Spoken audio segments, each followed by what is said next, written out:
परीक्षाओं की बात है। परीक्षा करवाना, ईमानदारी से होना, ये बड़ा चैलेंज बन गया है। और मैं फिर कहता हूं कि सरकार को लोगों की, जनता की, नौजवानों की बात को सुनना चाहिए और जो प्रैक्टिकल चीज़ है उसको करना चाहिए। मैं मुख्यमंत्री जी से मुख्यमंत्री जी निर्णय नहीं ले पा रहे हैं। कभी कोई सब कमेटी बन जाती है, कभी कैबिनेट में डिस्कस होता है, लेकिन निर्णय नहीं होते हैं। तो मैं हमेशा से कह रहा हूं कि यहाँ पर जो निर्णय लेने की क्षमता, डिसीजन मेकिंग जो है, वो इतनी बिखर चुकी है कि यहाँ पर ऑफिशियल्स बहुत हावी हो गए हैं और प्रशासन जो है वो सरकार नहीं बल्कि वो अधिकारी चला रहे हैं। क्योंकि स्वर्गीय पायलट साहब की पुण्यतिथि हर साल 11 जून को होती है और उनको हमसे जुदा हुए इस साल 25 साल हो जाएंगे। एक लंबा समय बीता है और हर साल वहाँ पे सब लोग मिलकर एक प्रार्थना सभा करते हैं और मैं हर साल उसमें जाता हूँ, सब साथी लोग जाते हैं। तो जो हमारे साथी हैं पॉलिटिकल, सब हमारे जो लोग हैं राजस्थान में, तो सबको वहाँ पे न्योता मिलता है। और आज इसी संदर्भ में मैं पूर्व मुख्यमंत्री अशोक गहलोत जी से मिला था। मैंने इन सब लोगों से बात की है। बहुत सारे नौजवान बच्चे, बच्चियां, लड़के, school students, college students, NGOs, इन सब का मानना है कि हम विकास के विरोध में नहीं हैं, हम डेवलपमेंट के खिलाफ नहीं हैं। हम चाहते निवेश हो, इन्वेस्टमेंट्स हो और जो सरकार की योजनाएं हैं, चाहे वो होटल बनाने की हैं या कंस्ट्रक्शन करने की हैं, उसके विरोध में कोई नहीं है। कि इनका जो मानना है, और मैं इससे सहमत हूं, कि अगर प्रकृति को, पर्यावरण को, पशुओं को, पक्षियों को अगर हम प्रोटेक्ट कर सकते हैं तो पहली प्राथमिकता वो होनी चाहिए। और जो मैं देख के आया हूं यहाँ घने जंगल हैं, अनेकों हजारों पेड़ हैं, तो उसका मुझे लगता है कि सरकार को एक नरम रवैया अपनाना चाहिए, संवाद करना चाहिए, जो इनकी आशंकाएं हैं उसको दुरुस्त करके निपटाना चाहिए। और ये जो आज अगर हम इतने सारे पेड़ काटते हैं या कुछ कंस्ट्रक्शन करते हैं, तो हमेशा के लिए बीच शहर में जो ये घना जंगल है, जो फेफड़े होते हैं बड़े शहरों के, हर जगह होते हैं, जैसे सेंट्रल पार्क है जयपुर के अंदर, उससे कितनी राहत कितने लोगों को मिलती है, एक देखने को, घूमने को, खुला वातावरण मिलता है। तो ये नहीं कह रहे हैं कि यहाँ पे इन्वेस्टमेंट नहीं होना चाहिए या कंस्ट्रक्शन होना चाहिए, लेकिन जिस प्रकार से यहाँ जो अब तक जो प्रपोजल आया, जो मुझे बताया लोगों ने, यहाँ अनेकों पेड़ों को काटकर यहाँ पे जो पक्षी हैं, पशु हैं, बहुत सारे जो इकोसिस्टम है, जो इकोलॉजी है, वो डिस्टर्ब हो जाएगी। और ये एक बार खो जाए तो दोबारा आपको निर्मित नहीं कर सकते हैं इसको। तो और जो मुझे बता रहे थे हमारे साथी की पुलिस ने भी यहाँ थोड़ा अग्रेसिवली काम किया है। अभी यंग लोग हैं, अगर इनके जज्बात कुछ कहते हैं और ये सब पढ़े लिखे, शिक्षित, अपना काम छोड़कर, पढ़ाई छोड़कर यहाँ बैठे हैं, तो इनसे बात कर सलाह कर आगे बढ़ने में क्या बुराई है। और ऐसा नहीं है कि कोई निर्णय दोबारा उसका मूल्यांकन नहीं हो सकता, रिव्यू नहीं हो सकता, चर्चा तो हो, संवाद तो हो और कोई ऐसी कमेटी बने जो निष्पक्ष हो, जो बैठ के यहाँ पे समाधान निकाले। अगर यहाँ जंगल, जमीन, पशु, पक्षियों को बचाने का अगर 1% भी चांस है तो सरकार को करना चाहिए। और मैं तो नौजवानों के जज्बातों के साथ हूँ कि इनको लगता है कि हमारी आने वाली पीढ़ियों के लिए यहाँ सिर्फ सीमेंट, कंक्रीट और सड़कें रह जाएंगी और इमारत खड़ी रह जाएंगी। तो अगर कोई रास्ता निकलता है तो निकालने में सरकार को पहल करनी चाहिए। सर, कांग्रेस भी राजस्थान में सरकार में थी तब इस प्रोजेक्ट को सपोर्ट कर रही थी एक तरह से, और उस समय में दिया कुमारी जो अब मुख्यमंत्री हैं वो इसके अगेंस्ट थी। अब वो सत्ता में है तो वो इसके विरोध। मैं तो जिस समय की आप बात कर रहे हैं, मैं प्रदेश में उस समय मुझे जानता नहीं किसने विरोध समर्थन किया कि आज खड़े हैं। पहले की बात तो हुई 10, 15, 20 साल हो गए, आज 2025 है। ये में से कई बच्चे शायद दूसरी क्लास में पढ़ते होंगे, आज ये जागरूक हो गए हैं, इनको लगता है कि हमें कुछ बढ़कर करना है। तो बात सुनने में क्या दिक्कत है भाई? चलो, आप हो सकता है इनकी बात से सहमत ना हो, आप बात को मना कर दें, लेकिन बैठकर सुनने में, संवाद करने में, चर्चा करने में, संतुष्ट करने में, किसी को कन्विंस करने में, ये तो सरकार की इतनी फ्लेक्सिबिलिटी दिखानी चाहिए।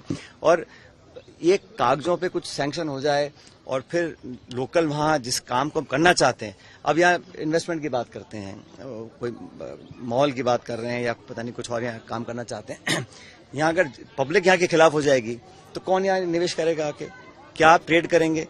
जब जिनके लिए आप कर रहे हैं, जिन नागरिकों की आप भलाई की सोच रहे हैं, अगर वो संतुष्ट हैं और वो उग्र हो जाएंगे या इसमें प्रोटेस्ट करेंगे, कल को कुछ भी हादसा हो सकता है, तो फिर क्या इमेज जाएगी प्रदेश की? आपको लगता है जैसे आप यहाँ पर आए हैं, बीजेपी के जो बड़े नेता सत्ता में, उनको यहाँ आना देखिए, इसमें पार्टी की बात नहीं है। आज यहाँ पर आकर उनको देखना चाहिए कि मुझे लगता है कि उन लोगों को आना चाहिए जो इसमें कुछ प्रभाव डाल सकते हैं।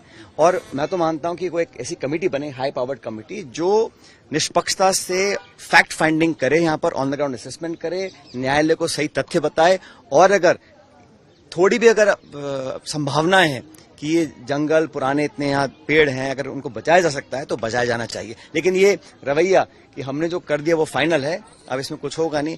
आप वैसे तो अभी पर्यावरण दिवस था, सारे सरकार, केंद्र मंत्री, राज्य मंत्री सब पेड़ पौधे लगा रहे हैं और जो बने हैं उनको अब काटने में लगे हैं, तो ये कहाँ की तुक है। क्या आपका पूरा साथ रहेगा? भाई मैं तो सिर्फ यहाँ पे नहीं, जहाँ पर भी मेरा तो जहाँ समर्थन लोगों को चाहिए मैं देना चाहता हूँ हर चीज के लिए। प्रकृति ऐसी चीज है जो हमारा नहीं है, ये आने वाली पीढ़ियों के लिए अमानत हमें आगे देनी है। अगर हम उसमें इतना प्रहार कर देंगे कि उस लायक नहीं बचे कि पुनर्जीवित हो सके तो नुकसान किसका है।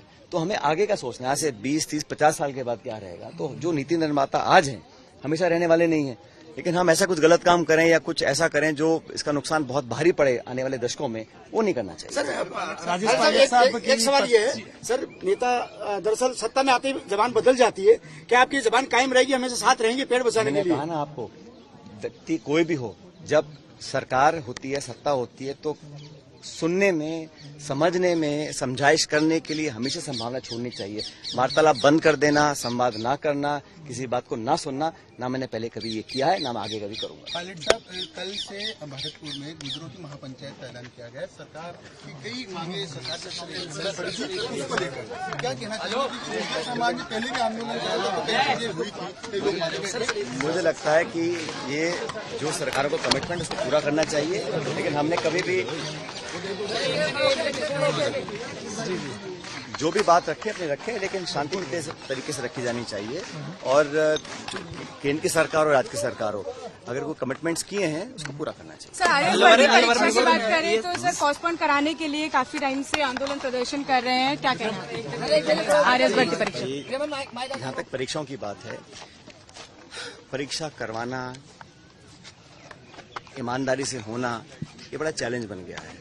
और मैं फिर कहता हूं कि सरकार को लोगों की, जनता की, नौजवानों की बात को सुनना चाहिए और जो प्रैक्टिकल चीज है उसको करना चाहिए, जिद पे नहीं अड़ना चाहिए। अगर कोई डिमांड आती है जो वाजिब है, जो हम उसको मान सकते, तो सरकार को पहल करके उसको मानना चाहिए।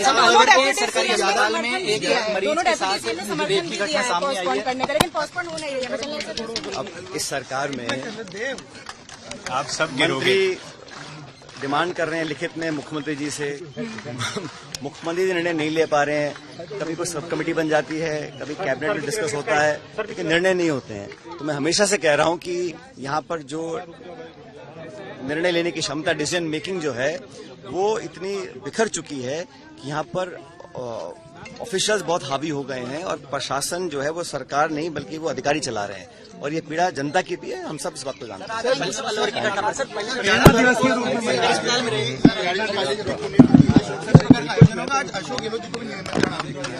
स्वर्गीय पायलट साहब की पुण्यतिथि हर साल 11 जून को होती है और उनको हमसे जुदा हुए इस साल 25 साल हो जाएंगे।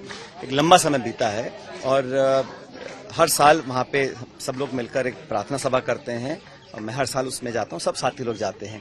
तो जो हमारे साथी हैं पॉलिटिकल, सब हमारे जो लोग हैं राजस्थान में, उन सबको वहाँ पे न्योता मिलता है। और आज इसी संदर्भ में मैं पूर्व मुख्यमंत्री अशोक गहलोत जी से मिला था, उनको मैंने कहा कि ऐसे ऐसे हम कार्यक्रम कर रहे हैं और वहाँ उनको आना चाहिए। एक महिला का अस्पताल के अंदर आईसीयू के अंदर रेप का मामला सामने आया है, जो भाजपा जब कांग्रेस सत्ता में थी तब लॉ एंड ऑर्डर के सवाल उठाती थी। आपको लगता है आप जवाब देना चाहिए? देखिए, फिर आप कहेंगे कि समय के साथ, मैं कह रहा हूं किसी की भी सरकार हो, अगर इस प्रकार की संवेदनहीनता होती है तो बर्दाश्त करने लायक नहीं है। और मसला ये नहीं है कि कहां पे क्राइम हो रहा है, मसला ये है कि क्राइम को सॉल्व करने के लिए आप क्या कर रहे हैं और उन लोगों के जहन में कितना आप डर बिठा पा रहे हैं। अगर होम डिपार्टमेंट, पुलिस, प्रशासन, सरकार इतनी लचर है कि लोग दिन दहाड़े कुछ भी कर रहे हैं, वो पकड़े नहीं जा रहे हैं, एक हफ्ते बाद वो सुर्खियों से खबर हट जाएगी और फिर नॉर्मल काम चलता रहता है, तो सरकार को इस तरह काम नहीं कर सकती। उसको जीरो टॉलरेंस अडॉप्ट करना पड़ेगा और एक पॉलिटिकल लीडरशिप दिखानी पड़ेगी कि क्राइम, आजकल दलित हो, आदिवासी हो, महिला हो, बच्चों, लगातार शोषण हो रहा है, उत्पीड़न हो रहा है, बलात्कार हो रहे हैं, मर्डर हो रहे हैं, रोकने को तैयार नहीं है। अपनी संवेदना दे देते हैं, एक्शन का प्रॉमिस कर देते हैं और होता कुछ नहीं है। तो ऐसे जनता को हम गुमराह कब तक करेंगे?